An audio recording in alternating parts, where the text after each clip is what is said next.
Ayubowan, on behalf of the Vishwaniketan International Peace Center, I would like to warmly welcome Dr. Vandana Shiva, who has been a long-standing friend of Dr. A.T. Aryaratna and the Sarvodaya movement of Sri Lanka. We have some beautiful memories of your visit to Sri Lanka in 2005 and 2014. We recall your first visit to Sri Lanka in 2005 in the aftermath of tsunami to deliver the 15th Kanchana Abeyapala Human Rights Memorial Oration on the theme Rejuvenating Lives, Livelihoods and the Environment, the Post-Tsunami Human Rights Agenda. During this visit, you visited Damniyam Gama, Sarvodaya Eco Village, which was in the making at the time. You had a very engaging and caring discussion with the tsunami affected women and children. We would like to share some memories of this visit.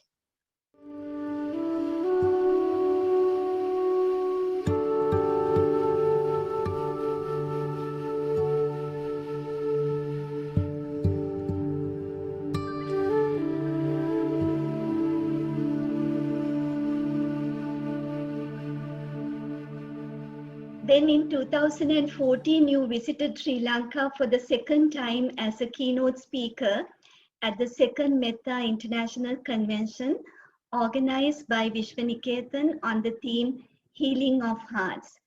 May I welcome you to this fourth episode of A String of Pearls. We rejoice the fact that you are the first woman speaker to grace this series.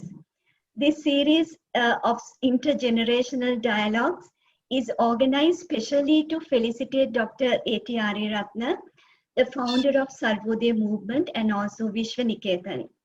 We are hosting this fourth episode on a very special day for us, the Sri Lankans, the Pusun Full Moon Day. May I first explain the significance of Pusun? In 3rd century BC, on a Pusun Full Moon Day like today, Arahat Mahinda, the son of Emperor Ashoka, introduced Buddhism to Sri Lanka. On this very special day, 2329 years ago, a historically significant dialogue took place between Arahat Mahinda and the then king of Sri Lanka, King Devanampiya Tissa. More than any other time in the history of humanity, this dialogue has a great relevance to us today as we experience the ramifications of the COVID-19 pandemic. When Arahat Mahinda met King Devanampiya Tissa, the king was on a hunting expedition and Arahat Mahinda shared the following statement with the king. Open quote, "O great king, the birds of the air and beasts have equal rights to live and move about in any part of the land as thou. The lands belong to the people and all living beings. Thou art only the guardian of it." Close quote. This conversation was quoted by the then Vice President of the International Court of Justice, late C.G. Veeramantri, in the Danube River case between Hungary and Slovakia. According to late Justice Veeramantri, this sermon enumerated the first principle of modern environmental law, the principle of trusteeship of earth resources. Justice Veeramantri further stated that anyone interested in the human future would perceive the connection between the two ancient concept of development and environmental protection and the manner of their reconciliation. We cannot think of a more opportune day than the Pusun Full Moon Day to have this dialogue on success and harmony. Dr. Vandana Shiva doesn't need any introduction. The Time magazine recognized Dr. Vandana as an environmental hero in 2003, and Asia Week called her one of the most powerful communicators of Asia. Forbes magazine has identified her as one of the top 7 most powerful women on the globe. Now I would like to introduce Tiara and Sanara. Both Tiara and Sanara have been part and parcel of Vishwaniketan's spiritual journey of healing the mind, healing society, healing the environment from very young age. They were among the first children to join the 3S spiritual retreats for children, searching the self, serving society, saving the environment, founded in 2010. With this introduction, I would like to invite Tiara and Sanara to commence this dialogue. Thank you so much, Dr. Chaika. So the month of June is one of the busiest months with so many days dedicated in this month towards nature. And I'm sure Dr. Shiva must be getting so many invitations. We're so grateful to have you here today with us, to have this dialogue with us.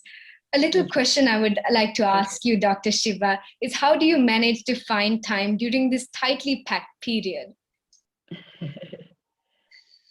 Well, you know, they always used to say in India, Dil mein jagah chahiye, jagah hi jagah hai.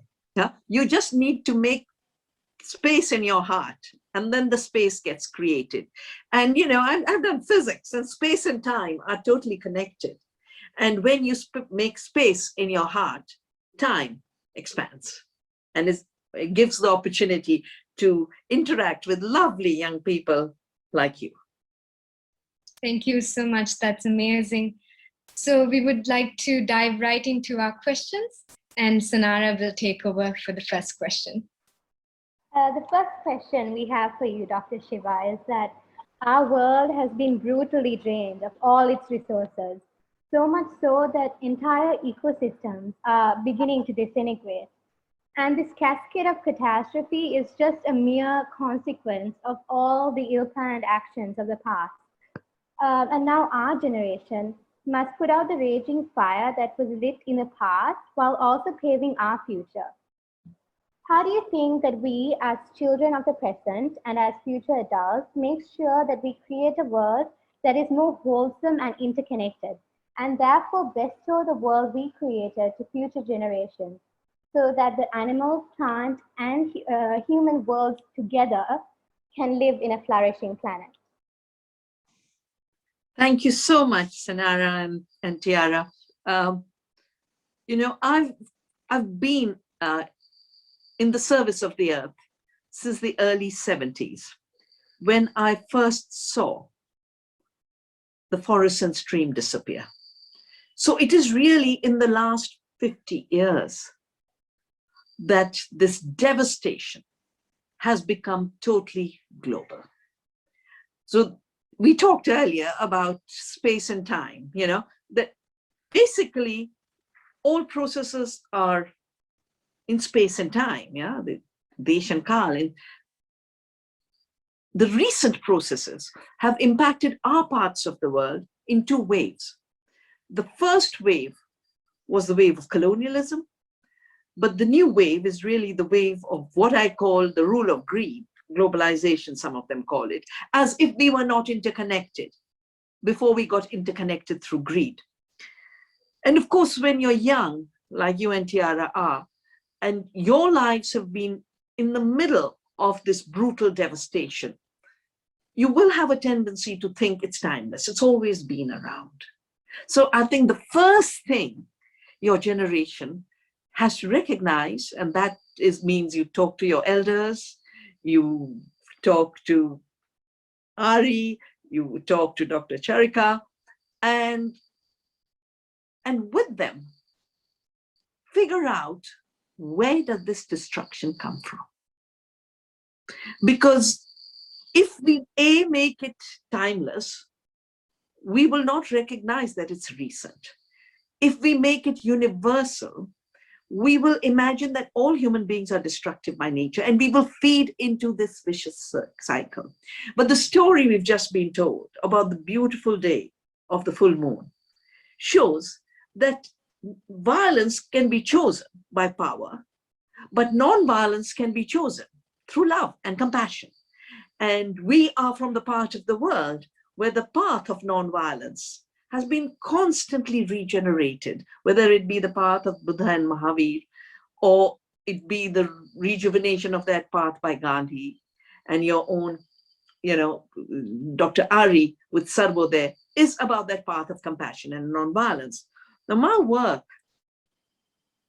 has shown, I'm basically trained in quantum theory, which is the non-separation of phenomena, but it is that destruction of the forest that got me involved in the first movement I became active in, called Chipko, where women in my regions in the Himalaya came out to hug trees. And then I was persuaded to write a book, which is my book called Staying Alive. And I went into the roots. I said, where does greed come from? Where does this will of mastery come from? And I found out it's not that old. It's just 400 years old.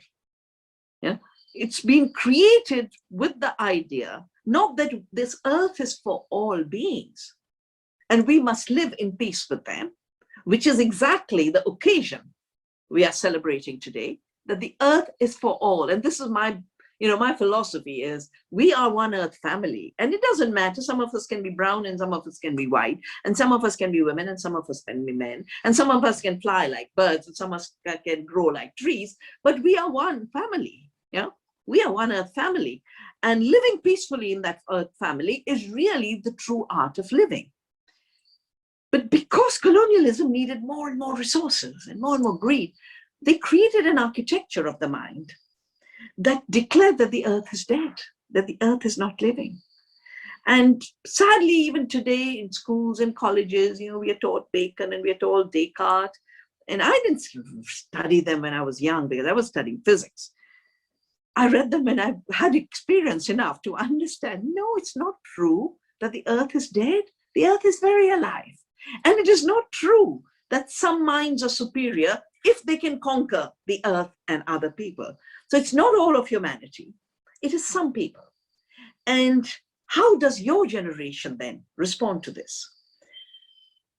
First, by learning the beautiful teachings of our cultures. This particular day, the teaching is nonviolence and living as an earth family.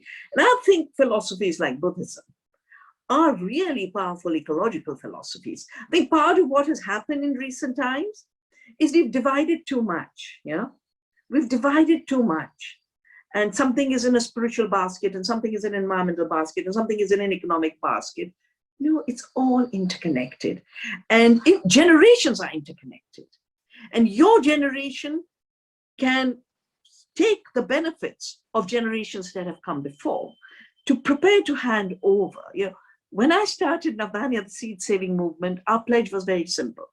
So we have received this amazing biodiversity from nature and our ancestors. And it is our duty to pass this diversity on in beauty, integrity, freedom, diversity, in which we have received it. And the rights of nature, the rights of different cultures, and the rights of the future are one right. And therefore, for the future generations, it's this interconnectedness of nature that is the legacy that you can carry on. And that's the legacy with which you can stop this. And it's not going to happen mechanically, and it's not going to happen necessarily in a very, very short time. But if we don't even try, there's no hope. Then we can be absolutely sure there's collapse. Thank you, Dr. Shiva. I think that's an important message to send out to all youth out there. And the next question I have for you today is that the definition of success is the accomplishment of an aim or a purpose. Are we as humans successful in the world we have created today? Or are we chasing this never-ending illusion of success? What are the right indicators to measure success, not only in terms of material wealth, but also in terms of happiness? Very, very important question. Success, if defined in careerist terms, is just climbing a ladder. But the problem is too many ladders are being thrown away, aren't they? I mean, living in COVID times, lockdown times, how many people, A, don't have a ladder to climb, and B, the maldevelopment models of recent times in the name of creating ladders, has taken away the right to live of so many beings, of so many human beings. Being human is, as I said earlier, being part of an earth family. And there's no ladder in the earth family. There is no hierarchy in the earth family. There's diversity. A small herb in the forest and a giant tree are different in size, but they're not different in their right to be alive in that forest and belong to that forest and give to that forest and shape that forest.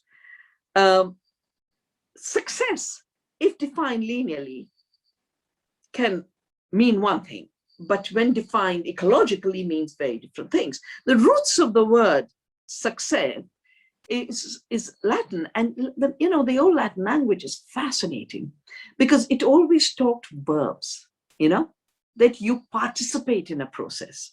And succeedere is the word, to come close to go near, to follow, to move, to evolve.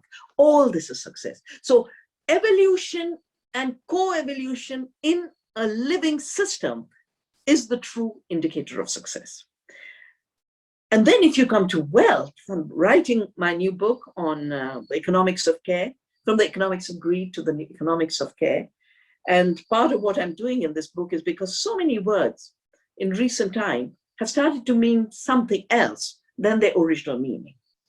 So today, success just means how much do you earn? Success means how much could you climb? So wealth now means money, but wealth did not mean money. Till recently, till literally colonialism, wealth meant the state of well-being and happiness. So true wealth is being happy. True wealth is being satisfied. True wealth is being contented. And the right indicators are the ones we have to get, because sadly, just because for the wars, they had to mobilize a lot of resources. And for the wars, an indicator was created called GDP, the gross domestic product, the gross national product. And here's a country called Bhutan, another Buddhist country, which said, we are not going to measure GDP and growth, because what happens for our people is their happiness. So they said, we will measure gross national happiness. And Bhutan made that their objective. And they committed themselves to protecting nature, because happiness comes from nature, protecting their culture, protecting Buddhism, respecting their elders. All of this is part of the happiness system. And it has as many indicators as the GDP does. But these are related to living at peace with the earth, living peacefully with each other, and living with satisfaction and contentment. The two reasons everyone's always on a race is because money has become the indicator of who we are. Yeah. But it's a very tragic indicator, because just imagine in this lockdown, working people lost 3.4 trillion. Billionaires got 3.7 trillion. Yeah. So measured by money, there are more and more unhappy people, more and more dispossessed people. And money anyway doesn't measure even the state of well-being, because so much research has shown that more money doesn't make people happy. Most of the very rich people are extremely unhappy looking people, whereas the monks, yeah, have the most radiant faces. Look at it, His Holiness the Dalai Lama at this age radiates happiness, radiates satisfaction. I think our happiness comes from how happy the plants around us are. And I know both of you get that happiness. I know you know the animals and their happiness, your family and its happiness, the bees and their happiness. The happiness of the earth family is our happiness, not only in an empty way, but in an existential way. Look at us. We destroyed the happiness of the forest. We destroyed the happiness of the animals in the forest. And now we have 300 new infectious diseases that came from the forest. And we are unhappy with infectious diseases. Pandemics are a result of the wrong indicator of success. How much can an investment bank earn out of growing GMO soya in the Amazon. So your generation is the one that has to take this work of redefining success, wealth, progress. And I'd love to hear from you how you are imagining working with young people for this redefinition of success and happiness. I've worked with a couple of children all across Sri Lanka, and I think now more than ever, our generation has understood more than collecting material wealth around us. What really matters is the connections we create, the interactions we have both amongst each other and also the plant world. And I think based on those interactions, how we could strengthen them for the future is, I think, one thing we want to work together and create awareness with kids around. Wonderful. I can see you'll be a very happy person. First of all, thank you so much, Dr. Shiva, for that amazing response. Those are honestly one of the wisest words I've ever heard from anyone. And I feel like it should start from a very young age to show children that everything is interconnected, and you're not happy based on how much money you have, because the planet right now is burning, and therefore so are we. So we need to try our best to put down the flame and take happiness by seeing a bird or a butterfly. Even a plant should give you happiness, because you know that, okay, you see a plant in your house, you're giving more life. You're giving a source of life to so many insects and even earthworms. Everything, you're giving so much life, and you should find happiness in the tiniest things like that. And I believe that through the awakening of children, our generations from such a young age, I feel like we can definitely make a change. Absolutely. And Tiara and Fanara want to tell you that we have a very, very good program, and we'd love to link with you on this. It started out with the young ecologists. The young people wanted to be young ecologists. And we are, young ecologists. And then, schools have taken on gardens of hope. Schools have taken on, after every disaster, they redefine what for them the future is. And I think that's exactly what the COVID invitation is to every one of us, particularly the younger generation, because as is often said, we've just borrowed the world from future generations. And I can tell you as a scientist, everything that makes us happy about being in a living world, in a thriving world, is also scientifically the only way to put out the fires. I've done a book called Soil Not Oil. They've shown you, look at the soil, look at the plants, that's where the solutions will come from. Not from trying more experiments and being masters of the universe, creating geoengineering, blasting the oceans, telling the sun, stay out. The sun is our blessing, but this narrow-mindedness. And I really hope your generation will just say, oh, you really thought that? You thought that? But we will live in a creative world with all our creativity to spread happiness. Thank you so much, Doctor, for those valuable words. The next question we have for you is that we poison our planet so much, and therefore we are directly poisoning ourselves. And the more we add in these artificial toxins and chemicals into our soils, the food we consume also contains all those deadly chemicals. This is extremely harmful for us humans and animals and plants around us as well. And by understanding that our gut is our second brain, how do we be more aware and lead more conscious lifestyles to ensure that we protect the environment around us as well as ourselves against these harmful artificial substances? Yeah, that's such an important connection, that there's no way you can keep putting poisons out in the world and not be affected by them. Actually, most of the poisons were originally designed to kill human beings. When I tried to understand why chemicals came into agriculture, because in 1984, my country had two big tragedies: violence in Punjab, the land of the Green Revolution, and a pesticide leak in the city of Bhopal. And that's when I did research and wrote my book called The Violence of the Green Revolution, and realized that these chemicals actually came from Hitler's Germany.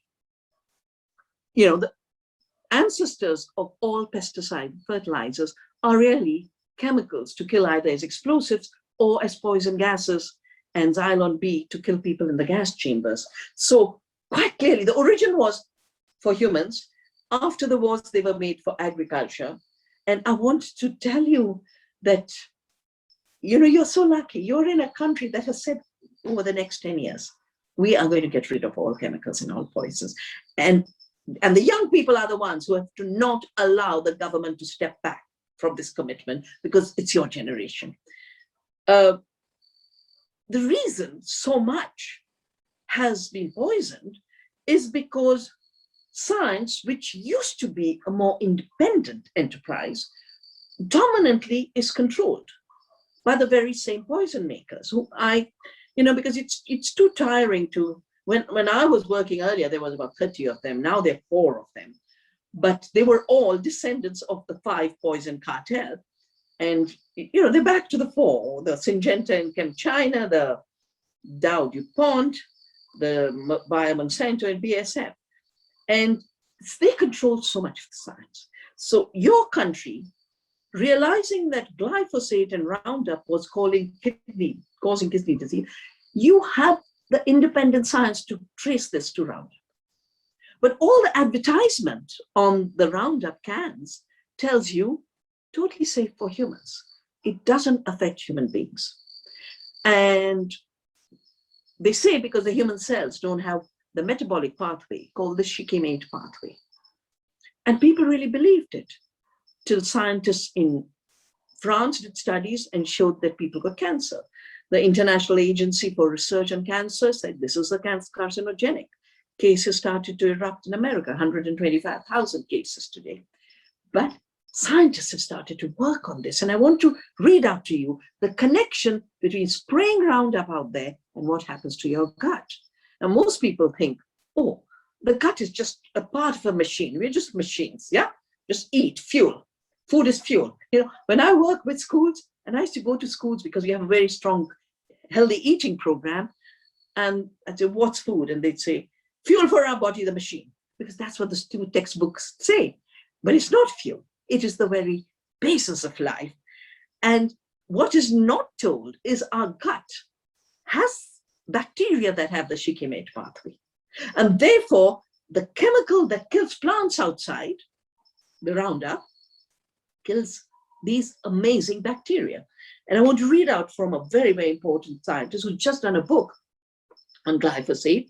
She said the bacteria in our gut produce 3 aromatic amino acids, tryptophan, tyrosine, and phenylalanine, through the shikimate pathway. Since our cells don't have the pathway, they themselves are unable to make these nutrients.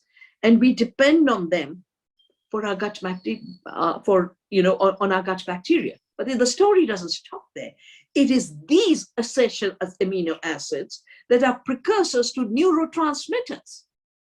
The dopamine, the serotonin, melatonin, adrenaline.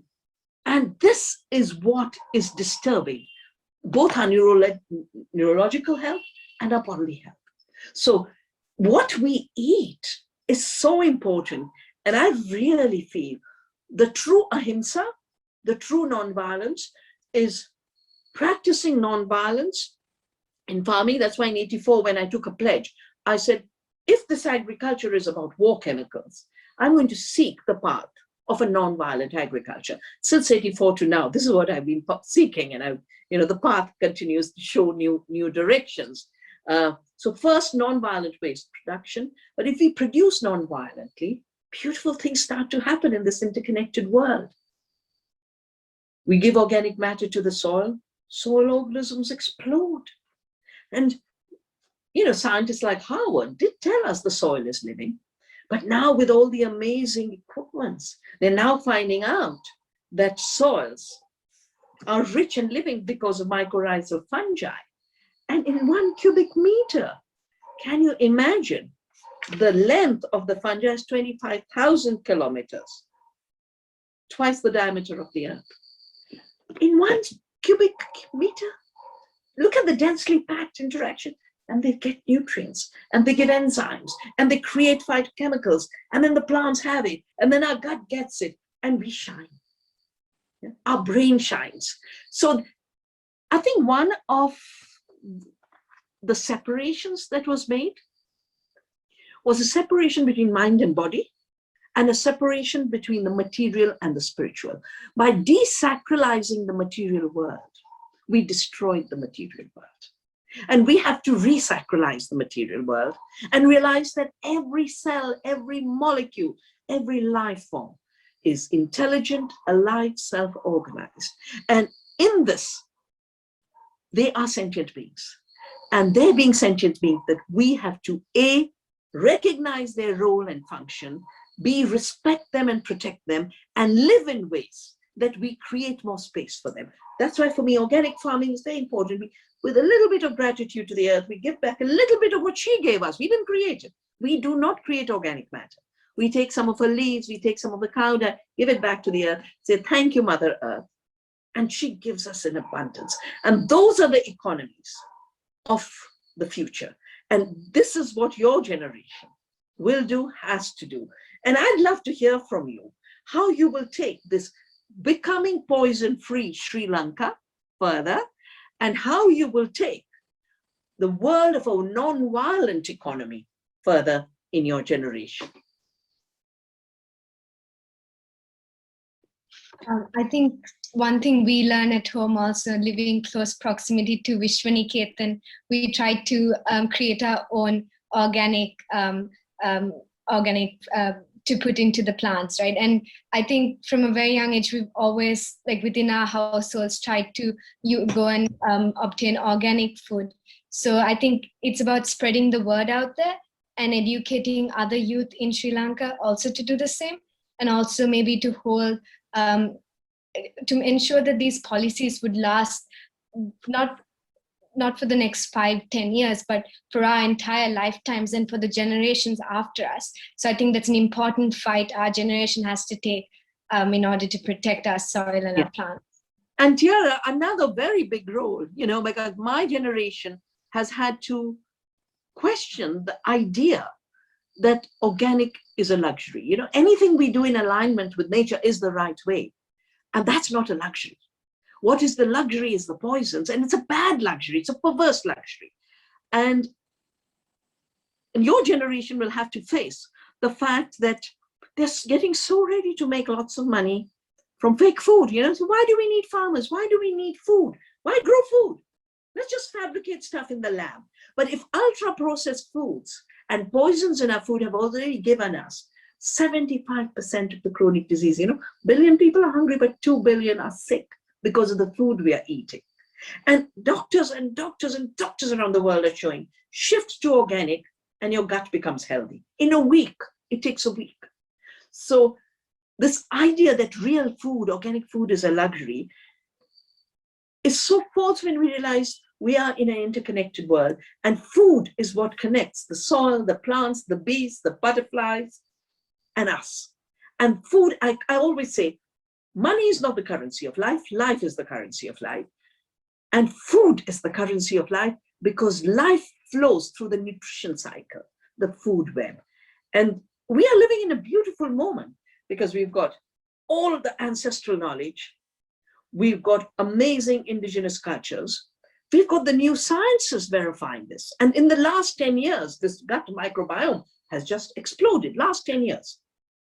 We combine all this together and the amazing enthusiasm of young people like you. What a beautiful world we are bringing forth. Yes, it's amazing for us to take on this fight, I guess, and continue such policies to be brought on in our country, and identifying, like, very rarely now I would walk out and you would see the tiny insects, because to that extent we've used these artificial substances where we've ruined our soil and our plants. So switching to this alternative, I think, is an amazing role we have taken in as a country. So that's highly commendable for us as Sri Lankans. So we would like to move on to the next question we have here today. So before we move on to the next question, I'll actually like to share a small video with you, Dr. Shiva. I'm a scuba diver, so I spend majority of the time underwater exploring our coastal belt. So I want to share some dive footage I was able to capture during this time. And the oceans. For the short 16 years of my life, I've aged and changed day by day. And I've seen the same thing happen to my ocean too.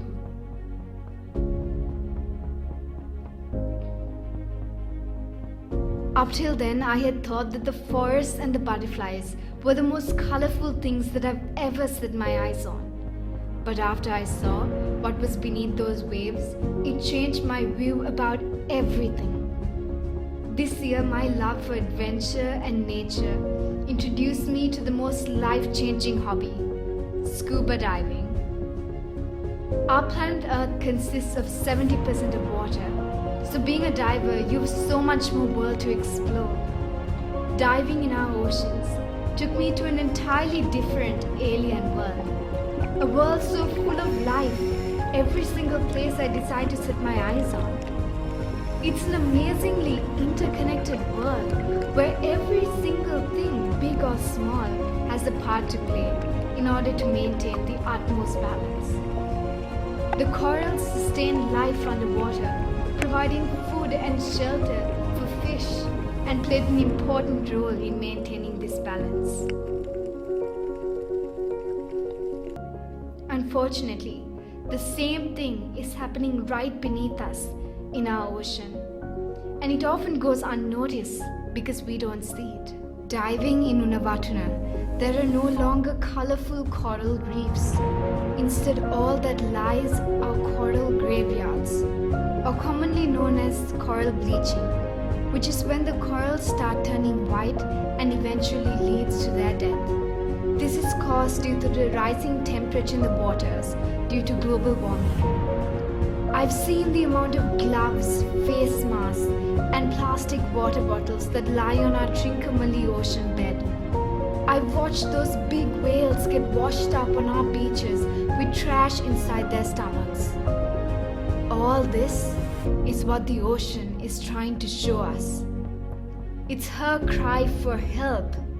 It's her reminder for us humans that minute by minute we're destroying the very thing our life depends on. Society is an enigma. It will throw many challenges your way. At times, it will try its utmost to knock you out. As someone who has explored the beauty of our oceans and spent hours underwater silently watching the amazing life beneath our waves, I've had the opportunity to see this vibrant world. But along with this beauty I've seen, unfortunately, I've also had to witness the destruction done by us humans, like the dead zones with no coral life, the irreversible damages caused by the burning ship. Seeing all this happen to the place I absolutely love is something I find extremely hard to fathom. How do you draw strength, courage, and wisdom, especially as a woman, while also maintaining your own dignity and navigate through turbulent waters and stand true to what you believe during these tough times? First, thank you so much for that very touching video. I mentioned how my ecological journey began by seeing the forest destroyed, like part of me was cut. And I can imagine being under the sea. That's what you're experiencing. You know, I saw the ocean first time when I was in my 20s, when I was at the Bhabha Atomic Research Center training in the Atomic Energies Commission. I'd never seen the ocean. It is so grand. I mean, it takes your mind away. You know, I've grown up in the mountains where the valleys are small and everything is, you can see, you know, everything has a limit. It's right there in front of your eyes. And the ocean is so big and so grand. And I don't think it's an accident that someone like Rachel Carson wrote Silent Spring, but it was from the ocean she really learned her ecology. You talked about the ship. You know, I keep thinking about this ship. It was carrying nitric acid. What is nitric acid used for? to make nitrogen fertilizers and explosives. Same products of the poison cartel. Same poisons that are killing our life. You talked about dead zones. Why are the dead zones growing? Because nitrate pollution is running into the oceans. Only 10% nitrogen fertilizers stays on the land. 80 to 90 is running off and creating dead zone and killing your beautiful coral reefs, killing life on Earth. Where are all these plastics coming from? Because the petrochemical industry wants to make more and more money. I grew up with paper bags and cloth bags, and we were not considered primitive. And then the World Bank told us, you're primitive for not using plastic. I actually saw a project, primitiveness of not using plastic. Primitive because we don't use pesticides. We've been made to think we are primitive if we are ecological. We now have to have the courage to say, no, if we are protecting the Earth, that's the most advanced civilization. To be ecological is the most advanced way of living on this Earth. But nitrogen fertilizers are also emitting greenhouse gases. Most of the time, most environmentalists only look at carbon dioxide, but 300 times more damaging to climate stability is nitrous oxide, which comes from nitrogen fertilizers, and it's already ruptured the planetary boundaries. So I think one of the most important aspects now is to see that what we do to the land, we do to the atmosphere. What we do to the land, we do to the oceans. And we are, children of the Earth. So we have to correct our ways of how we live in the land to not violate the rights of the ocean and violate the rights of the atmosphere, the climate, Gaia as a living organism. You asked, how do I navigate through turbulent waters? What I do is seek my truth. Yeah. And as you said earlier, truth is your relationships. Yeah. The right relationships. And for sure, truth and nonviolence go totally hand in hand. From this also comes the fact that when truth is your anchor and your conscience is your guide, the superficial power of having lots of money, having a lot of brute force, it looks what it is, superficial, and it doesn't get into you. Yeah? And I think just like we talk about toxics and detoxification of our bodies, I think there is prevention of the toxics entering our mind. And I think that is the teachings of Vishwaniketan. That is the teachings of Ari. That to have an unpolluted mind is having a calm mind. A calm mind is able to live through all kinds of turbulence. And what I have learned, and I've lived through massive, massive personal turbulences, political turbulences, you don't take on giants like Monsanto and they'll sit quiet. They'll do everything to make sure they think they'll finish you. I think the two other very important lessons from our civilization is you have to give your best, and be detached to the fruits. And that's where the ego issue comes in. When you have an ego, you do something because you want something out of it, You want. But when you do something because of your ecological relationships, then giving is your duty and receiving is not your expectations. And that too creates your anchor. That too creates your compass.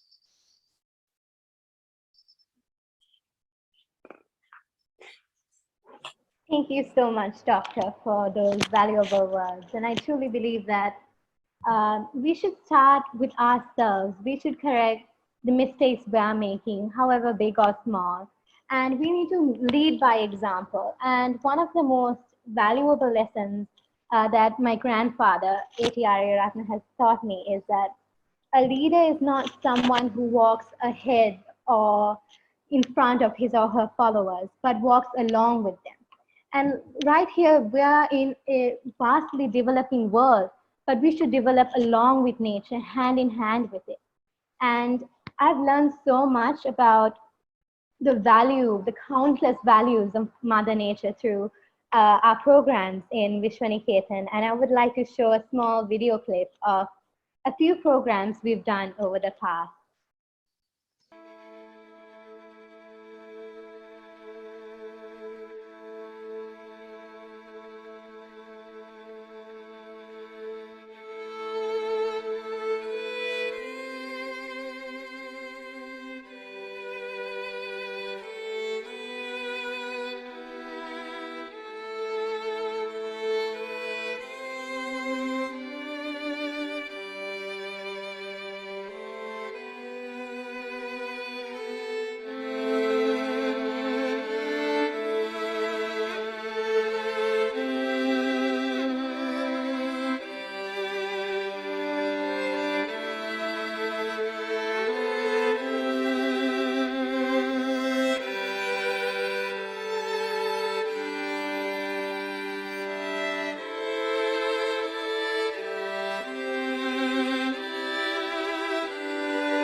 Dr. Shiva, the next question we have for you is that we live in a world that is so deeply interconnected.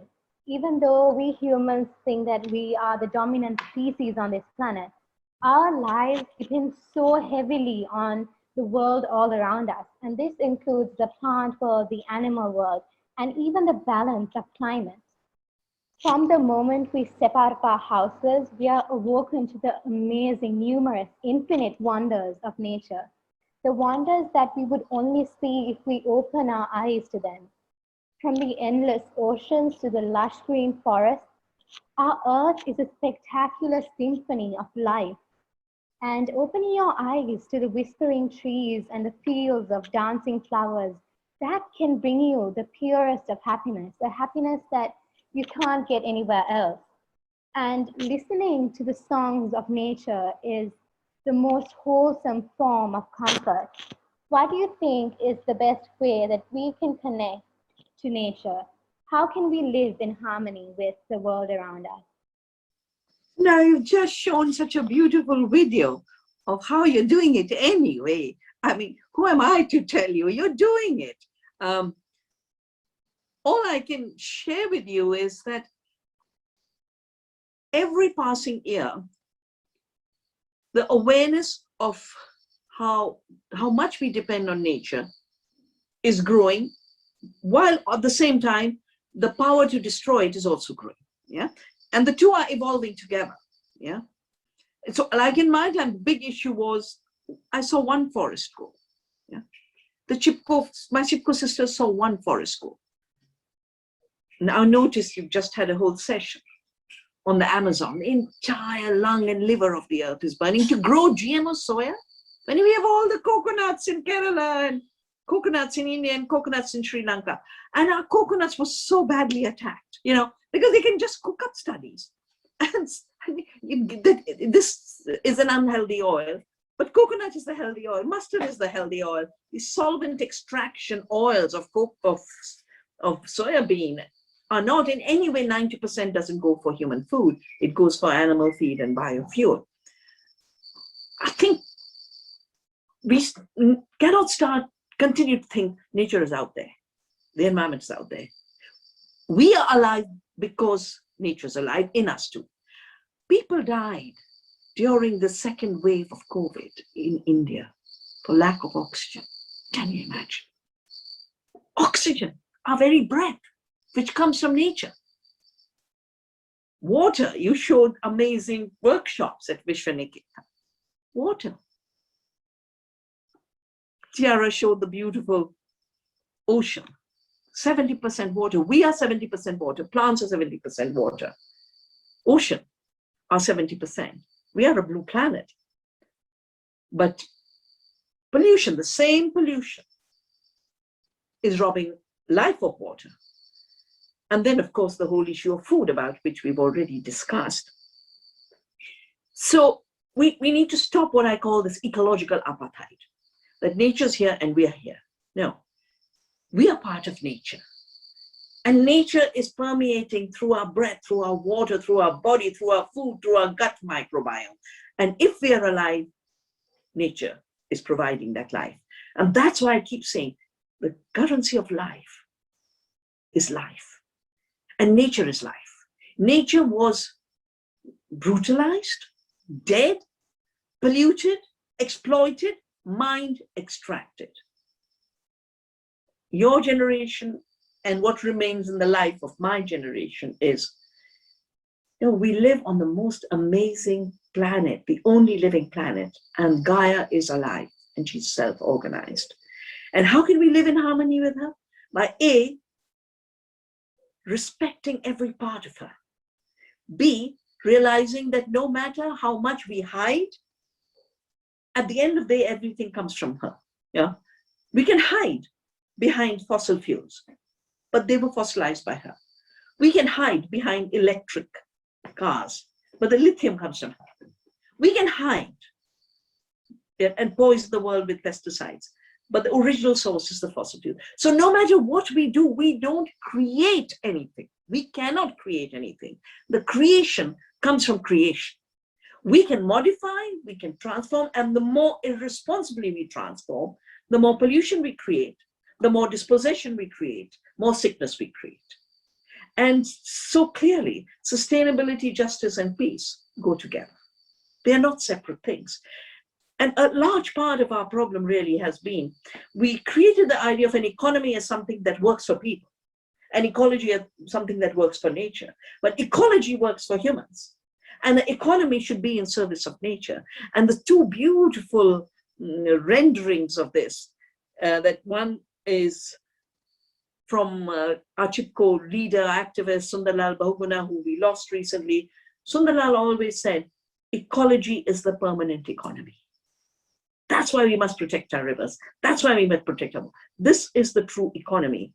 And other ecologists say, economy is a wholly owned subsidiary of ecology. And then there is a brilliant person, Schumacher. And I started the Earth University in association with the Schumacher College in England. And the Earth University is where we learn from nature. The nature is our teacher. Schumacher wrote a brilliant book called Small is Beautiful. And it was a Buddhist economics. He wrote a book called Buddhist Economics. So we have to, in a way, bring economy back to nature. We have to bring the economy back to our lives. We have to bring economy back to spirituality. Rather than chasing where nature is, look for nature everywhere where there's life. Look for nature everywhere where there's health. Look for nature everywhere where there's peace and harmony and balance. Thank you so much, Dr. Shiva, for those wonderful words. Today, we had a really interesting dialogue with you, and you definitely gave us so much to think about. Now, I would like to invite Dr. Ari to share a few ideas about the 5 cosmic laws. Thank you, Tiara. Thank you, Sanara. Thank you, Charika, and everybody at Vishaniketan. I'm so proud that I was able to listen for nearly an hour now to Dr. Vandana Shiva, very, very old, I would say, teacher of mine. No, Because, no, Dr. Ari, you're my teacher. Okay, we learn from one another. But when I listened to your conversation, 5 words came to my mind. 5 words. Pancha Niyama Dharma. Pancha Niyama Dharma. If you call it in English, 5 cosmic laws. I don't know, there may be a better English expression, but these 5 Niyama Dhammas or 5 cosmic laws, if we adhere to them, I think sustainability, peace and harmony, non-violence and everything we wish to have, we can have. First one is Bija Niyama. Bija Niyama is cosmic law pertaining to the genetic system, genes, something to do with genes. Number 2 is Uttu Niyama. Uttu is seasons. Uttu Niyama. In other words, cosmic law pertaining to seasons. Uttu Niyama. Third one is cosmic law pertaining to Kamma Niyama. Kamma Niyama is what we think and do. Kamma Niyama. Fourth one is pertaining to our own mind, Chitta Niyama. Chitta Niyama. That means if all of us together generate a certain thought into the thought sphere, the collective impact that will have on the others, the community as a whole, or humanity as a whole, will be very much. So, Chitta Niyama, and last one is Dhamma Niyama. Dhamma Niyama means everything. Dhamma includes everything. Dhamma Niyama, cosmic law pertaining to all phenomena.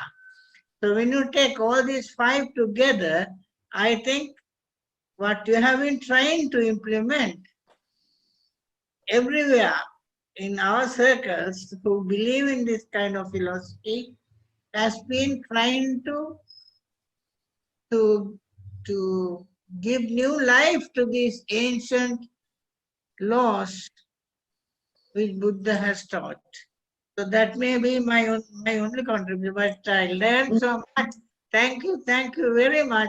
Thank you, Aryan. I'm so happy I could participate in this pearl Yes. and build a celebration for you. Thank you. Thank you so much, Dr. Ari. Now we would like to invite Dr. Chaika to share some closing remarks to end today's dialogue. Thank you very much, Tiara and Sanara. Thank you very much, Dr. Vandana. It was an amazing dialogue. As always, we thoroughly enjoy this intergenerational exchange of wisdom, knowledge, and experience. I think more than anything else, I think your contribution over the past 4 to 5 decades has been towards all generations, past, present, and the future generations. And thank you so much for reminding us of the true value of Eastern wisdom, Eastern teachings. I was reminded the more you talked about interconnected and interdependent nature of all things. Remembered Buddha's core teaching, the main doctrine of Buddhism, Paticca Samuppada, doctrine of dependent co-arising, dependent origination, interconnected and interdependent nature of all phenomena. So thank you so much. I sincerely hope that this intergenerational dialogue would encourage, inspire, motivate not just the young generation of Tiara and Sanara's age, but we need the support, advice, guidance, activism of generations across all ages. I sincerely hope that the message that Dr. Vandana shared with us today, and also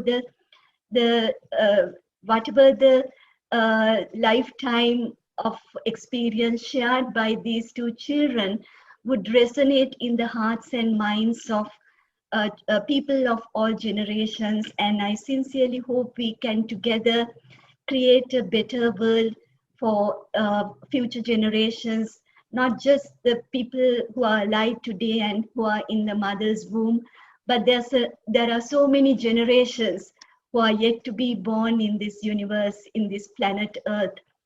I sincerely thank, on behalf of the Board of Trustees of the A.T.R.E. Ratna Charitable Trust. I know that you share the same birthday with Dr. Ari, so there's something additional to celebrate on this occasion. And I would like to thank Dr. Ari for stepping in and, as always, sharing his wisdom.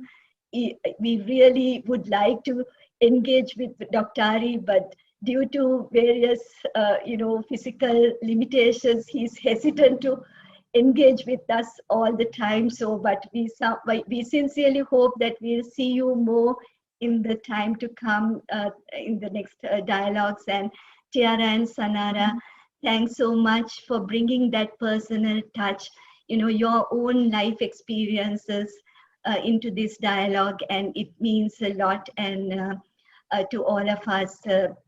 And I'm so happy that Vishwaniketan was, even in a small way, influence your, early years and helped to contribute to who you are today. May all of you be well, happy, and peaceful. Thank you so much. Thank you. Thank you.